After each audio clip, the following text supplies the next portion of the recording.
All right, PepsiCo. This is Pep stock, and this is one of the first earnings report that came out during this earnings season, and it was a pretty decent report. Not that you'd expect Pepsi to be doing terribly, even in a recession or something like that. But their revenues fell 3.1%, which is not awesome, but as we'll probably hear on every report, this is better than expected. Yeah, so here's the PepsiCo quarterly earnings. This is the investor section of their website. Go here to the Q10 and let's check out their balance sheet. And so PepsiCo is, Pepsi, Lay's, Tropicana, Quaker, Gatorade. So food and snacks company that is generally in a good spot to do okay, when the economy is bad. And so, yeah, they are doing okay. And if we take a look compared to last year, their revenues are just down a bit. It's not that bad. And if we come down to their net income, it's gone down, you know, not an insane amount. As we saw, it was a minus minus 3% on their revenue. And then you can see here their cash pile has been actually increasing, which is good, to see. And their total current liabilities relative to cash, it's about 9 versus about 24. So that's like 1/3. Like they're upside down pretty far on cash to current debt. So it's a bad balance sheet basically, but not a terrible one. We've certainly seen some way, way worse balance sheet companies going way up recently. And so there's a big disconnect, between fundamentals and stock prices at the moment. And who knows how long that'll last. That could be a very long-term thing, or it could reverse soon. But just in general, the balance sheet's not amazing. And just the total assets to total liabilities here. The assets is slightly ahead of the liabilities, which is fine. So they don't have a negative book value or anything like that. And here's the stock chart, PEP. This is PepsiCo. And this has been one of the more boring stock charts in the entire world. Since the big crash, they bounced quick and they've just been trending dead sideways for a while. And it's important just to kind of see how this earnings report affected the stock. We got an initial run up to the earnings report, and then we got this kind of parabolic news flash, kind of reversal on the day yesterday, and yeah, and then we found support dead at the moving average, which is pretty interesting. It's been trending below the moving average for the most part here for a while, and now we are getting ahead of the moving average, bouncing off the top.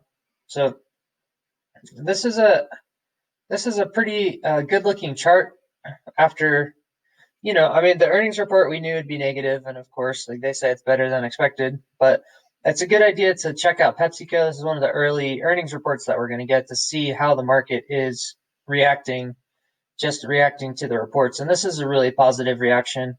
I mean, it did do a reversal on the news flash, and this is kind of a nonsense shaped chart that you get on.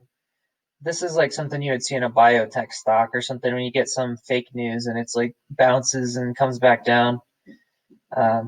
So yeah, I mean that's kind of dumb to see a chart like this on something like Pepsi, but yeah, this is a positive bounce on the top of the moving average, and so generally it's a pretty good earnings report. It actually is. Like their balance sheet's not that bad.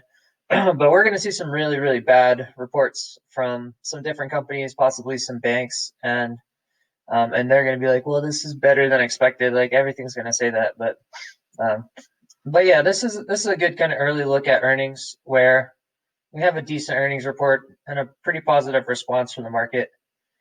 And then let's take a look at the general market, what's going on. So, kind of coming into earnings season here.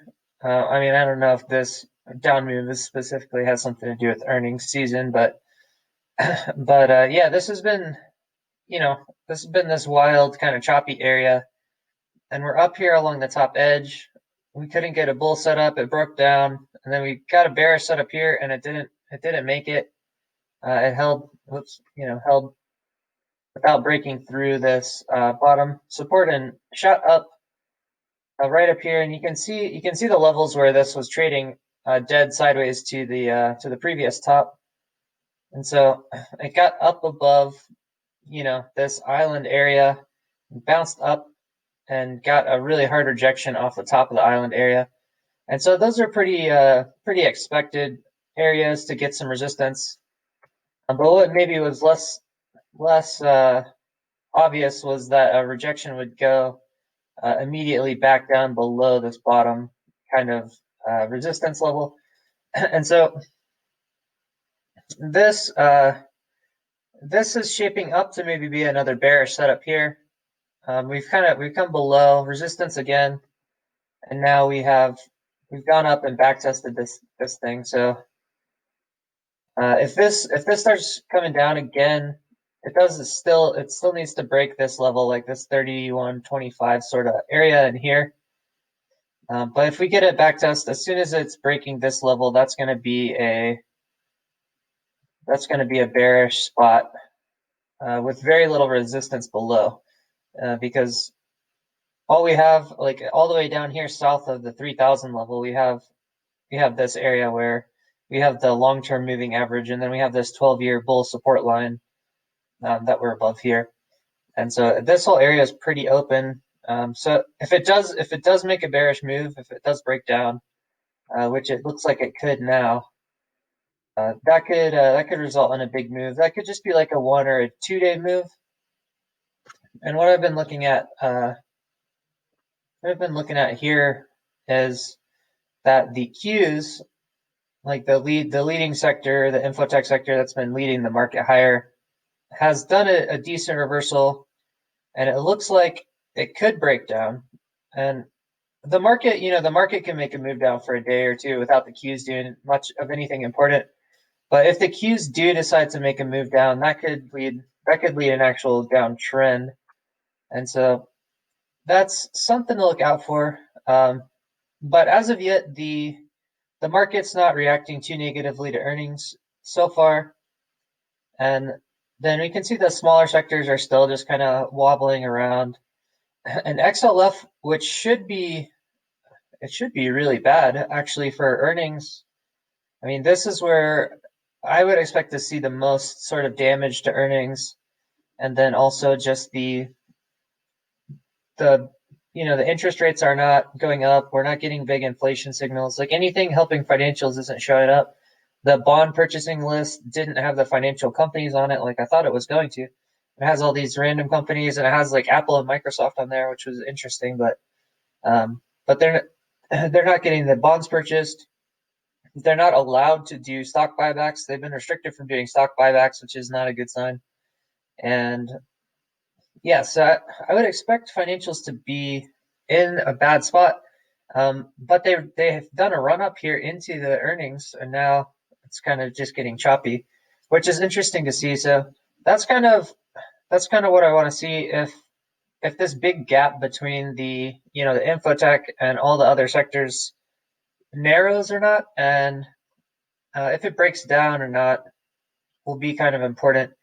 But the general market, you could get a down move in something like the small caps or the financials pretty easily without the Qs coming down. But if the Qs really do move, I think that'll be leading the market down. As far as a bearish setup, the things to look for. And we haven't started seeing liquidity from the Fed or the Treasury accounts. The Fed balance sheet is still going down, and they're doing bond purchases and such. But I mean, I think they have less than 10 billion in bond purchases so far, which is, trivial. And they have a purchase sheet allowance of like 750 billion. So just as an idea of what they're prepared to do if stuff gets ugly, they have a lot of allocated. Whatever, they could just change it if they want, but like the number they have set up right now for bond purchasing I don't even think there's a time period on it, but they have a number of 750 billion, and they've spent less than 10 billion of that. So they can do a lot more, and they haven't really started yet.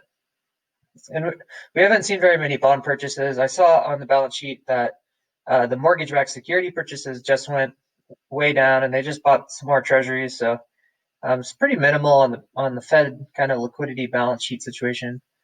I was noticing the VIX. Yeah.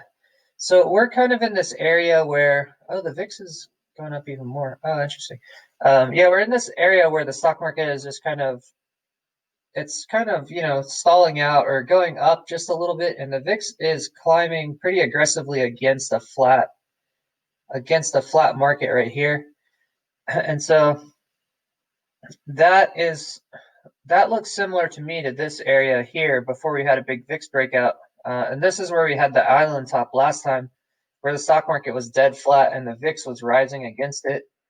So as far as an actual signal, I think this is really the only thing that is signaling kind of a bearish move might be coming up.